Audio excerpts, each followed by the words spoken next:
नमस्कार दोस्तों, आप सभी का एक बार फिर से स्वागत है ऑलवेज स्टडी चैनल पे। तो हमने इसमें जो है बिहार परिचय में बिहार स्पेशल में हमने एक टॉपिक कंप्लीट कर लिया था। अब हमारा जो नेक्स्ट टॉपिक है वो है मुगल कालीन बिहार। ठीक है, तो चलिए इस टॉपिक को यहाँ से रिस्टार्ट करते हैं। चलिए, हमारा पहला प्रश्न है, मुगल शासक बाबर ने किसे पराजित कर बिहार पर नियंत्रण प्राप्त कर लिया था? तो इसका सही उत्तर हो जाएगा option number B, Mohammad Lodi. किसने? मोहम्मद लोदी। घाघरा के युद्ध 6 मई 1529 में बाबर से महमूद लोदी पूरी तरह पराजित होकर भाग गया। बाबर के समय बिहार महमूद लोदी के अधिकार में था। चलिए नेक्स्ट प्रश्न में चलते हैं। हमारा दूसरा प्रश्न है कि अकबर ने अगस्त 1574 में पटना बिहार में किसे पराजित किया था? तो इसका सही उत्तर हो जाएगा option number A, Daud Khan. Option number A, Daud Khan. चलिए अगले प्रश्न में चलते हैं। अकबर ने पटना युद्ध के बाद बिहार में किसे दाऊद खां से निपटने के लिए छोड़कर लौट गया था? तो इसका सही उत्तर हो जाएगा ऑप्शन नंबर सी, मुनीम खां। मुनीम खां। चलिए नेक्स्ट प्रश्न पे चलते हैं। 1580 में बिहार का सूबेदार किसे बनाया गया था? तो 1580 में बिहार का सूबेदार किसे बनाया गया था? ऑप्शन नंबर ए सही हो जाएगा, खान ए आजम मिर्जा अजीज कोका को। किसे बनाया गया था? खान ए आजम मिर्जा अजीज कोका को। चलिए अगले प्रश्न में चलते हैं। किस मुगल शासक के समय बिहार पठानों और मुगलों के बीच लड़ाई का केंद्र बना रहा? इसका सही उत्तर हो जाएगा ऑप्शन नंबर बी, अकबर के समय में। किसके समय में? अकबर के समय में। अगले प्रश्न में चलते हैं। अकबर के समय में कहाँ के उज्जैनी राजा दलपत शाही ने विद्रोह किया था? तो दलपत शाही ने कहाँ विद्रोह किया था? तो सही उत्तर हो जाएगा ऑप्शन नंबर बी, जगदीशपुर में। जगदीशपुर जगदीशपुर के विद्रोह का दमन करने के लिए शाहबाज खां को भेजा गया। किसको भेजा गया? शाहबाज खां को। बिहार को सर्वप्रथम अपने साम्राज्य में मिलाने वाला मुगल शासक कौन था? तो ये कौन था? अकबर था। कौन था? अकबर था। बिहार को मुगल साम्राज्य के प्रांत का दर्जा दिया गया। तो कब दिया गया? तो 1580 में। 1580 में बिहार को मुगल साम्राज्य के प्रांत का दर्जा दिया गया। किस मुगल शासक ने मनेर की बड़ी दरगाह का भ्रमण किया था? तो इसका सही उत्तर हो जाएगा ऑप्शन नंबर ए, बाबर। क्या हो जाएगा? बाबर। किस मुगल शासक ने मनेर में बंगाल के सुल्तान से भेंट की थी? तो मनेर में बंगाल के सुल्तान से किसने भेंट की थी? तो इसका सही उत्तर हो जाएगा ऑप्शन नंबर बी, हुमायूं। किसने? हुमायूं। चलिए अगले प्रश्न में देखते हैं।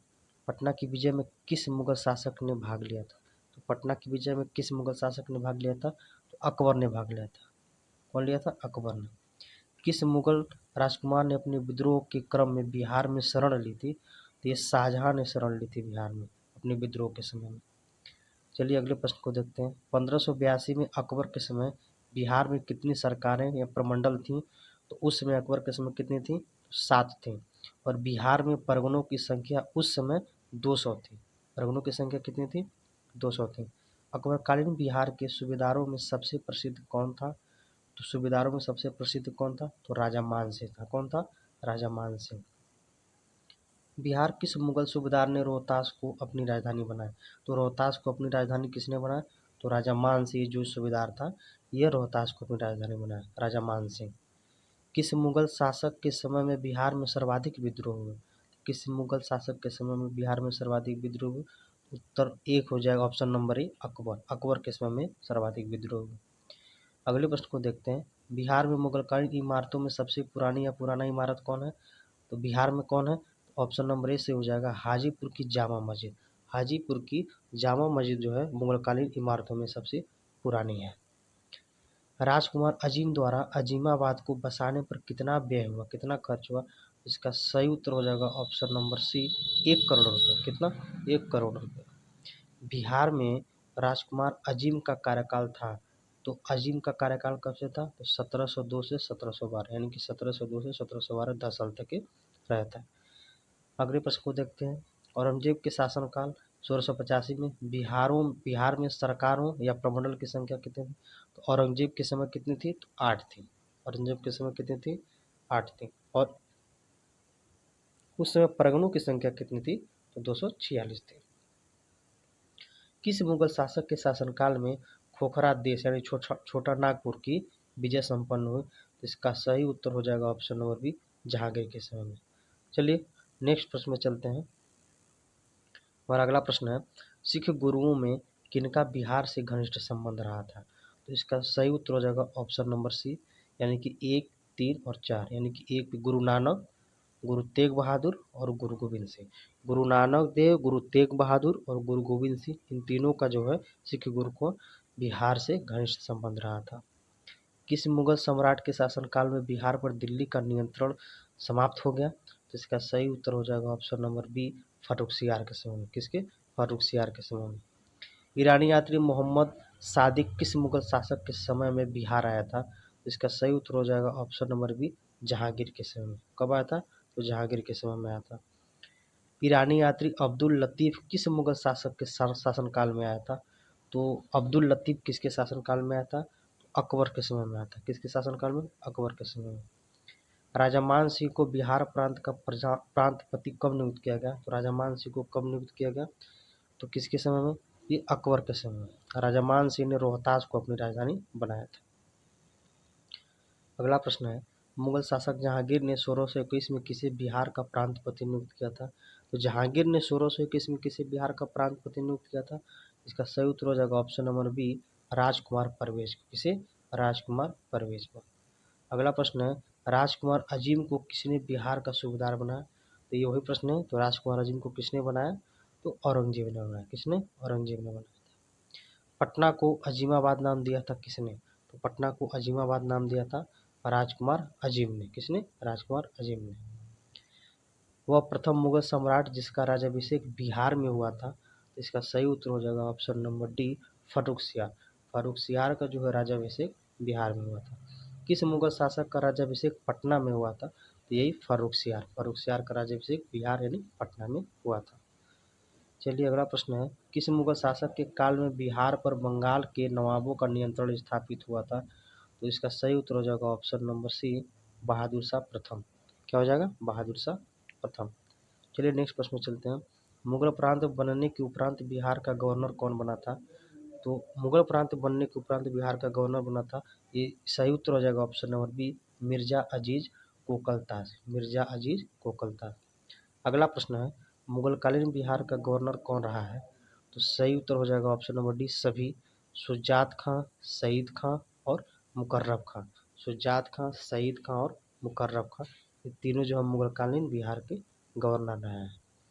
बिहार में किस मुगल शासक का राज्याभिषेक अंग्रेजों के संरक्षण के समय में हुआ था? तो इसका सही उत्तर हो जाएगा option number B, Shah Alam द्वितीय। शाह आलम द्वितीय का जो है राज्याभिषेक और औरंगजेब को संरक्षण में हुआ था। मुगल काल में बिहार का व्यापार किस महाद्वीप से होता था? तो मुगल काल में जो है बिहार का व्यापार, ये सही उत्तर हो जाएगा ऑप्शन नंबर डी, यानी एशिया महाद्वीप, यूरोप महाद्वीप और अफ्रीका, इन तीनों महाद्वीपों से व्यापार होता था। एशिया महाद्वीप, अफ्रीका और यूरोप महाद्वीप। बिहार में मुगल स्थापत्य कला का सर्वश्रेष्ठ उदाहरण है, तो इसका सही उत्तर हो जाएगा ऑप्शन नंबर बी, मनेर स्थित शाह दौलत का मकबरा। मनेर स्थित शाह दौलत का मकबरा। बिहार के मनेर में स्थित शाह दौलत का मकबरा बनवाया था। तो बिहार के मनेर में स्थित शाह दौलत का मकबरा कौन बनवाया था? तो ऑप्शन नंबर ए, इब्राहिम खां काकर ने। किसने बनवाया था? इब्राहिम खां काकर ने। इसे जहांगीर के शासनकाल में बिहार के प्रांतपति इब्राहिम खां काकर ने बनवाया था। चलिए अगले प्रश्न में चलते हैं। बिहार के मनेर में स्थित शाह दौलत का मकबरा के संबंध में क्या सही है? तो सही चूज करना है। इसका सही उत्तर हो जाएगा ऑप्शन नंबर सी, ए और बी दोनों सही है। अब चलिए दोनों देख लेते हैं। पहला है कि इसका निर्माण लाल पत्थर से हुआ है। इसका निर्माण लाल पत्थर से हुआ है और इस पर अकबर के अधीन विकसित संश्लेषित शैली का प्रभाव है। इसका निर्माण जो है 1617 में हुआ था। ये बिहार में मुगल शैली का सर्वश्रेष्ठ उदाहरण है। चलिए अगले प्रश्न पर चलते हैं। 1556-57 में मुगल शासक अकबर ने किसकी विद्वता के पुरस्कार में उसे मिथिला का राज दे दिया था? तो किसे दे दिया था मिथिला का राज अकबर ने? तो option number C, Mahesh Thakur को। किसे? महेश ठाकुर को। चलिए हमारा नेक्स्ट प्रश्न है, शाहजहां के काल में बिहार का सूबेदार कौन था? तो शाहजहां के काल में बिहार का सूबेदार कौन था? शाइस्ता खां। कौन था? शाइस्ता खां। चलिए अगले प्रश्न को देखते हैं। अकबर ने बंगाल तथा बिहार को मुगल साम्राज्य में मिलाया था। कब मिलाया था? तो 1576 में। कब मिला? 1576 में। अकबर ने बंगाल और बिहार को 1575-76 में अपने साम्राज्य के अधीन कर लिया था। मुगल काल में किस वर्ष बिहार को बंगाल सूबे का अंग मान लिया गया था? मुगल काल में किस समय बिहार को बंगाल सूबे का अंग मान लिया गया था? तो कब मान लिया गया था? तो 1733 में, 1733 में। बिहार में शासन करने वाला प्रथम मुगल शाहजादा कौन था? तो बिहार में शासन करने वाला प्रथम मुगल शाहजादा कौन था? तो इसका सही उत्तर हो जाएगा ऑप्शन नंबर बी, शाहजादा परवेज। कौन था? शाहजादा परवेज। अकबर के समय बिहार के विभिन्न क्षेत्रों में कई सेनाध्यक्षों एवं जागीरदारों के हाथों में था। इस संबंध में सत्य तथ्य की पहचान करनी है। तो इसका सही उत्तर हो जाएगा ऑप्शन नंबर सी, केवल, सॉरी, ऑप्शन नंबर इसका सी उत्तर सही हो जाएगा, सभी। 1 2 3 4 5 यानी कि जितने 6 कथन हैं सभी के सभी कथन सही हैं। तो पटना और उसके निकटवर्ती क्षेत्र मासूम खां काबुली के हाथ में था। तिरहुत का जागीरदार सफेद बदख्शी और उसका पुत्र बहादुर था। साहम खां हाजीपुर का जागीरदार था। साहम खां हाजीपुर का जागीरदार था। रोहतास पर मोहिब अली का नियंत्रण था। आरा जनपद के जागीरदार मीर मुइजुल मीर अली अकबर और सहयोगी खां था। और छठा है सासाराम के जागीरदार सैयद खां बदरखूबी और अबर बहादुर थे। ये सभी कथन सही हैं। चलिए अगले प्रश्न को देखते हैं। 1579 में अकबर ने किसे बिहार भेजा था? अकबर ने 1579 में किसे बिहार भेजा था? तो मुल्ला तैयब को भेजा था। किसे? मुल्ला तैयब को भेजा था। इसको देखते हैं। अकबर ने मुल्ला तैयब को बिहार भेजा तथा रायपुर, खोतम और शमशेर को क्रमशः बिहार और हाजीपुर का दीवान और बख्शी नियुक्त किया था। चलिए अगले प्रश्न को देखते हैं। अकबर के समय में कौन बिहार का सूबेदार नहीं रहा था? तो अकबर के समय में कौन बिहार का सूबेदार नहीं रहा था? तो ऑप्शन नंबर डी सही हो जाएगा, फरमुली खां। फरमुली खां जो है अकबर के समय में बिहार का सूबेदार नहीं था। बाकी ये सभी तीनों रहे थे, सईद खां, खान ए आजम मिर्जा अजीज कोका और कुंवर मान सिंह। ये तीनों लोग अकबर के सूबेदार थे। कुतुबुद्दीन कोकलतस और आसम खां भी अकबर के समय में बिहार के सूबेदार थे। अगले प्रश्न पे चलते हैं। मुगल शासक जहांगीर के समय बिहार का सूबेदार कौन था? तो जहांगीर के समय बिहार का सूबेदार कौन था? उपर्युक्त सब यानी कि तीनों ऑप्शन सही है। जफर खां, इब्राहिम खां और बेग बहादुर लाला बेग, ये तीनों जो है जहांगीर के समय सूबेदार थे बिहार के। बिहार के किस गवर्नर को अंग्रेजों से मधुर संबंध था? तो अंग्रेजों से मधुर संबंध किस गवर्नर से था? तो सही हो जाएगा ऑप्शन नंबर ए, मुकर्रब खां। मुकर्रब खां। मुकर्रब खां जहांगीर के समय बिहार का सूबेदार था और वो अंग्रेजी मालों में बड़ी दिलचस्पी रखता था। अगला प्रश्न है, पटना में संगे या पत्थर की मस्जिद का निर्माण किस मुगल शासक काल में हुआ था? तो संगी या पत्थर की मस्जिद का निर्माण किस मुगल शासक के काल में हुआ था? तो इसका सही उत्तर हो जाएगा ऑप्शन नंबर अकबर के समय में। किसके समय में? अकबर के समय में। शाहजादा परवेज ने 1621 में संगी मस्जिद या पत्थर मस्जिद का निर्माण करवाया। मस्जिद निर्माण में नजर बहादुर की भी महत्वपूर्ण भूमिका थी। चलिए अगला प्रश्न है, मुगल शासक बनने के बाद किसे शाहजहां ने बिहार का सूबेदार बनाया था? तो शाहजहां ने बिहार का सूबेदार किसे बनाया था? तो खान ए आजम को बनाया था। जब मुगल शासक बना था तब किसे? खान ए आजम। पीटर मुंडी बिहार के किस मुगल सूबेदार के शासन की बड़ी तारीफ की है? तो पीटर मुंडी ने किस मुगल सूबेदार के शासन की बड़ी तारीफ की है?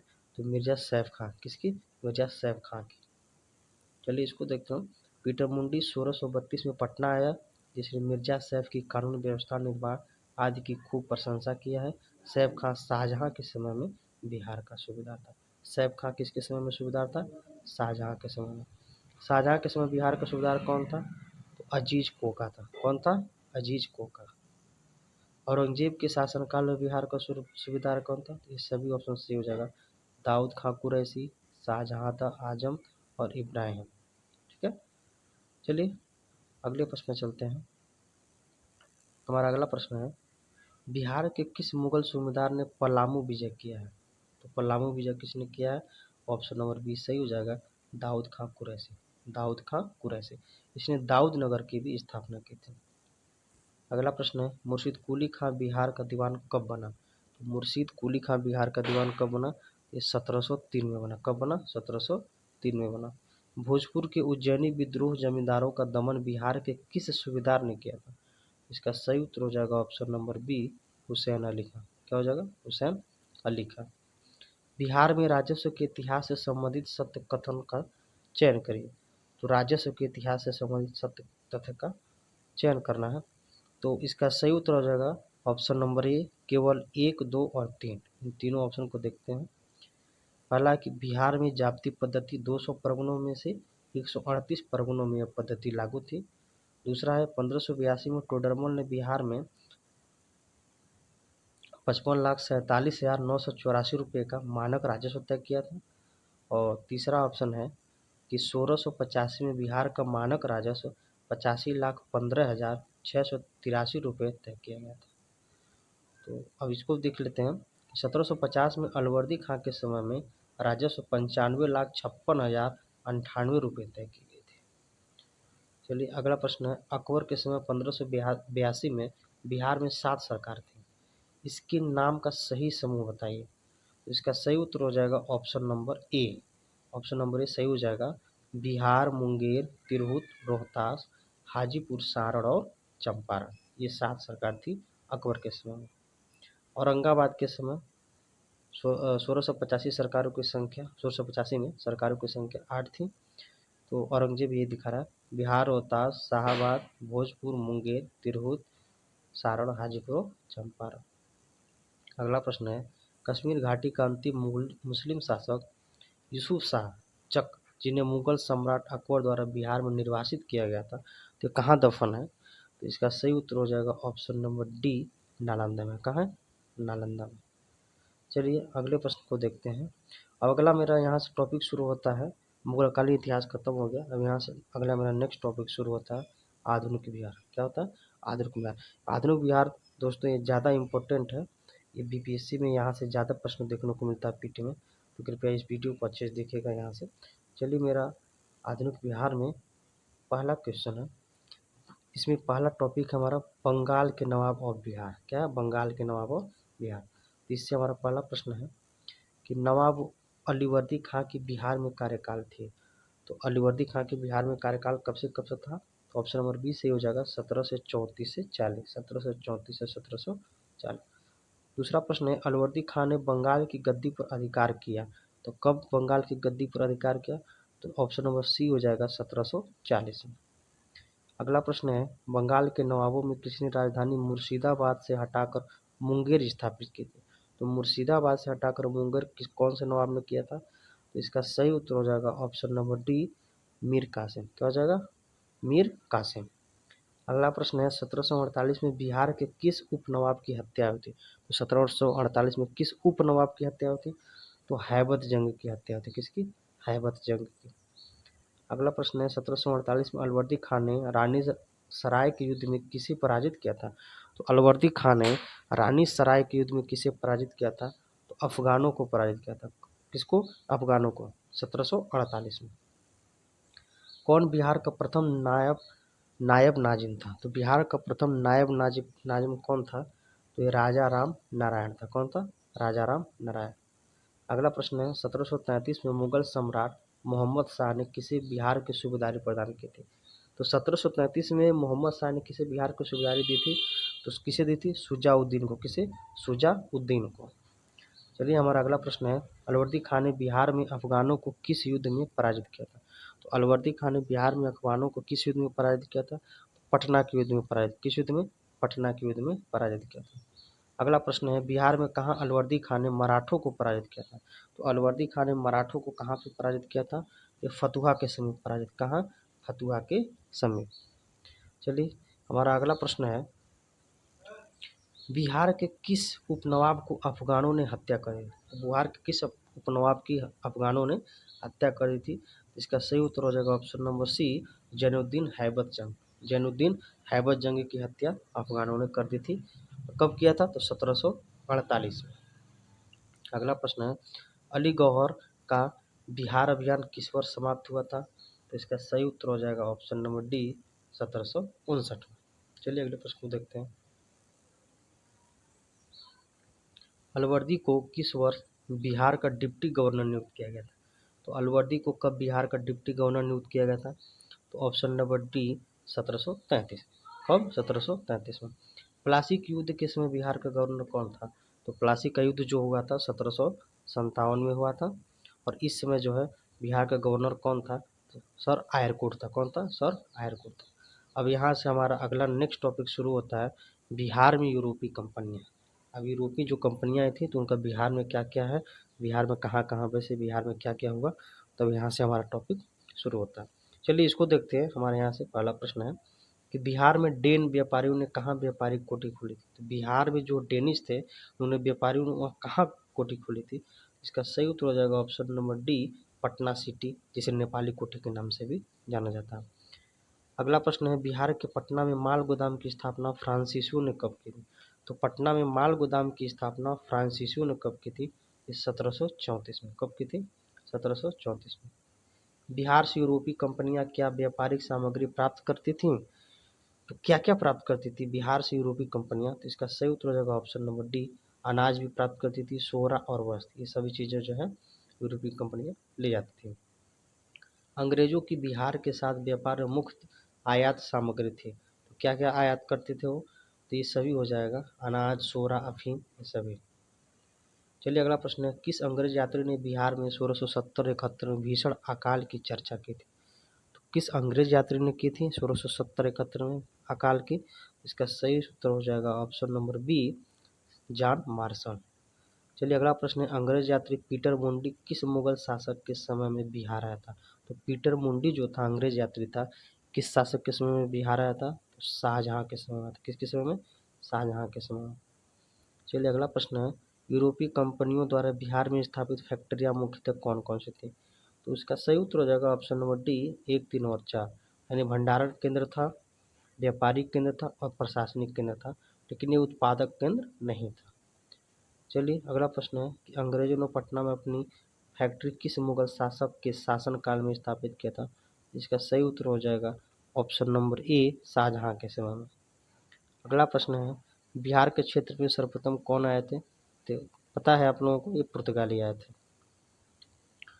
चलिए अगला प्रश्न है अंग्रेजों ने 1620 में बिहार में सर्वप्रथम कहाँ अपनी व्यापारिक केंद्र स्थापित करने का प्रयास किया था? कहाँ प्रयास किया था? तो ऑप्शन नंबर ए सही हो जाएगा, आलमगंज में, पटना में। और उन्हें सफलता जो है 1651 में मिले थे। अगला प्रश्न है अंग्रेजों की पटना फैक्ट्री का प्रधान जाप चारनाक कब बना था? तो पटना फैक्ट्री का प्रधान जो जाप चारनाक था वो कब बना था? तो ऑप्शन नंबर बी सही हो जाएगा 1664 में। कब? 1664 में। बिहार में डच या हॉलैंड जो नीदरलैंड के निवासी थे उन्होंने फैक्ट्री की स्थापना कब की थी बिहार में? डचों ने। तो इसका सही उत्तर हो जाएगा ऑप्शन नंबर डी, 1632 में। बिहार में सर्वप्रथम डचों ने पटना कॉलेज की उत्तरी इमारत में डच फैक्ट्री स्थापित की थी। चलिए अगला प्रश्न है पटना सिटी में डेन लोगों ने अपनी फैक्ट्री कब स्थापित की? तो पटना सिटी में डेन लोगों ने फैक्ट्री कब स्थापित की? तो 1774 में। कब? 1774। किस यात्री ने पटना को मुगल साम्राज्य का दूसरा सबसे बड़ा नगर तथा उत्तरी भारत का सबसे बड़ा व्यापारिक केंद्र बताया है? तो किस यात्री ने? तो इसका सही उत्तर हो जाएगा ऑप्शन नंबर डी, तैवर्निया ने। यह फ्रांसीसी यात्री था। चलिए अगला प्रश्न है किस यात्री ने मुगल काल में पटना की जनसंख्या 2 लाख बताया है? किस यात्री ने बताया है कि मुगल काल के समय में पटना की जनसंख्या 2 लाख थी? तो इसका सही उत्तर हो जाएगा ऑप्शन नंबर बी, मैनरी। किसने बताया था? मैनरी ने। चलिए हमारा नेक्स्ट क्वेश्चन है वर्तमान पटना कॉलेज की उत्तरी इमारत डच फैक्ट्री थी, वर्तमान गुलजार बाग स्थित गवर्नमेंट प्रिंटिंग प्रेस थी। तो ये जो गुलजार बाग में जो गवर्नमेंट प्रिंटिंग प्रेस थी ये किसकी फैक्ट्री थी? इसका सही उत्तर हो जाएगा ऑप्शन नंबर बी, अंग्रेज फैक्ट्री थी। दोस्तों अब यहाँ से हमारा नेक्स्ट टॉपिक शुरू होता है अंग्रेज और बिहार, यानी कि अंग्रेजों ने बिहार में क्या क्या किए। तो फिर यहाँ से चलिए हम पहले प्रश्न को देखते हैं। प्लासी के युद्ध जो 1757 में हुआ था उसके उपरांत बिहार का उपनवाब कौन बना था?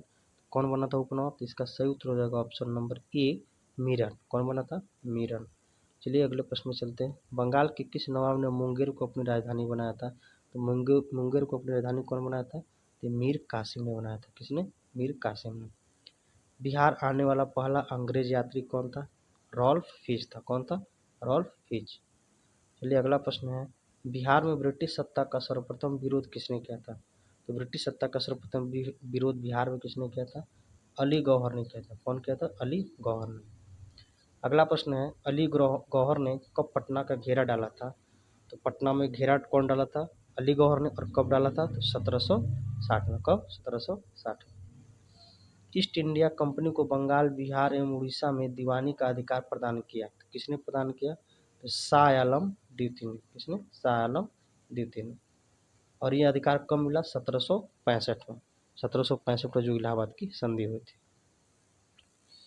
अगला प्रश्न है, मीर कासिम ने अपनी राजधानी मुर्शिदाबाद से हटाकर मुंगेर क्यों लेके गया? तो मुंगेर क्यों लेके गया? तो इसका सही उत्तर हो जाएगा ऑप्शन नंबर सी, अंग्रेजों के हस्तक्षेप से मुक्त रहने के उद्देश्य से। अंग्रेजों के हस्तक्षेप से मुक्त रहने के लिए। अगला प्रश्न है, बिहार के लिए एक लगान परिषद यानी रेवेन्यू काउंसिल ऑफ पटना का गठन कब हुआ था? तो इसका सही उत्तर हो जाएगा ऑप्शन नंबर ए, 1770 में। और इस लगान परिषद यानी रेवेन्यू का जो अध्यक्ष था वो कौन था? James Alexander. कौन था? James Alexander. चलिए अगला प्रश्न है हमारा, धीरज नारायण को हटाकर सिताब राय को कंपनी द्वारा बिहार का नायब दीवान कब बनाया गया था? तो सिताब राय को नायब दीवान कब बनाया गया? तो 1767 में। कब बनाया गया? 1767 में। अगला प्रश्न है, पटना में गोलघर का निर्माण क्यों किया गया था? तो क्यों किया गया था? ये अनाज के भंडारण के लिए। किसके लिए? अनाज के भंडारण के लिए। पटना में स्थित गोलघर का निर्माण किस गवर्नर जनरल के काल में हुआ था? इसका सही उत्तर हो जाएगा option number D, Lord Cornwallis के समय में। और गोलघर का जो निर्माण किया था वो कौन किया था? जॉन गाय स्टीन। किसने? जॉन गाय स्टीन ने किया था। बिहार में अंग्रेजों द्वारा किए गए प्रशासनिक परिवर्तन के संबंध में क्या सही है? तो इसमें से जो सही है इसका सही उत्तर हो जाएगा ऑप्शन नंबर डी, यानी कि तीनों ऑप्शन सही है। चलिए बारी बारी से तीनों ऑप्शन को देखते हैं। पहला है कि बिहार में फौजदारी प्रशासन को 1790 तक अपने नियंत्रण में ले लिया गया। उसके बाद है दूसरा कि 1866 में सारण जिला को दो भागों में बांटा गया, यानी एक सारण और दूसरा चंपारण। और ऑप्शन नंबर सी हो जाएगा 1875 में तिरहुत को मुजफ्फरपुर और दरभंगा की दो इकाइयों में विभाजित किया गया था। चलिए अब हमारा नेक्स्ट प्रश्न है कि पटना के पहले अंग्रेज मजिस्ट्रेट कौन थे? पटना के पहले अंग्रेज मजिस्ट्रेट कौन थे? ये कौन थे? चार्ल्स फ्रांसिस ग्रांड थे। कौन थे? Charles Francis grand. अगला प्रश्न है, बिहार में सोरे के व्यापार का एक अधिकार अंग्रेजों को किसने प्रदान किया था? तो सोरे के व्यापार का एक अधिकार अंग्रेजों को किसने प्रदान किया था? तो सही उत्तर हो जाएगा option number B, Mir Jafar ने। कौन प्रदान किया था? मीर जाफर ने। 18वीं शताब्दी में बिहार सोरे के लिए काफी प्रसिद्ध था। अगला प्रश्न है, बिहार के क्षेत्र में 1757-58 के मध्य मीर जाफर एवं अंग्रेजों का विरोध आरंभ किया। तो किसने किया? तो इसका सही उत्तर हो जाएगा ऑप्शन नंबर डी, सभी ने। राजा राम नारायण ने, पहलवान सिंह ने और कामगार खां एवं सुंदर सिंह ने, इन्होंने जो है विरोध किया था। कामगार खां नरहट के जमींदार थे, पहलवान सिंह भोजपुर के तथा राजा सुंदर सिंह टिकरी के नवाब थे, जमींदार थे। मीर कासिम ने कहाँ बंदूकों एवं तोपी की कारखाना स्थापित की थी? तो मीर कासिम ने बंदूकों एवं तोपों की कारखाना कहाँ स्थापित की थी? मुंगेर में की थी। और यहीं पे इसने जो है राजधानी अपनी बनाई थी। चलिए अब हमारा नेक्स्ट टॉपिक है, नेक्स्ट प्रश्न है मेरा, बक्सर का युद्ध कब हुआ था? तो बक्सर का युद्ध कब हुआ था? 22 अक्टूबर 1764। तो 22 अक्टूबर 1764 को बक्सर का युद्ध हुआ था। और बक्सर के युद्ध के बाद जो है 1765 में ही इलाहाबाद की संधि हुई थी। चलिए अगला प्रश्न है, बक्सर के युद्ध में अंग्रेजी सेना का नेतृत्व कौन कर रहा था? तो हेक्टर मुनरो कर रहा था। कौन? हेक्टर मुनरो कर रहा था। बक्सर का युद्ध मीर कासिम जो बंगाल का नवाब था, शुजाउद्दौला अवध का नवाब तथा शाह आलम द्वितीय जो मुगल का नवाब था, इन तीनों की संयुक्त सेना और अंग्रेजों के बीच हुआ था। अगला प्रश्न है, बक्सर के युद्ध में किसे विजय प्राप्त हुई थी? इसका सही उत्तर हो जाएगा ऑप्शन नंबर ए, ईस्ट इंडिया कंपनी को बक्सर के युद्ध में विजय प्राप्त हुई थी। चलिए इसे देखते हैं, बक्सर का युद्ध अंग्रेजों और मीर कासिम के बीच व्यापारिक चुंगी के संबंध में मतभेद के कारण हुई थी। चलिए नेक्स्ट प्रश्न है, 1781 में बिहार के पटना के आसपास के क्षेत्रों में हुए ब्रिटिश विरोधी संघर्ष में भाग लिया था। तो कौन कौन भाग लिया था? तो सही उत्तर हो जाएगा ऑप्शन नंबर सी, यानी ए और बी दोनों, इकबाल अली खां और नारायण सिंह। और हेस्टिंगस ने इस विद्रोह का दमन किया था। अगला प्रश्न है, पटना नगर पर 24 जून 1763 को किसने अधिकार किया था?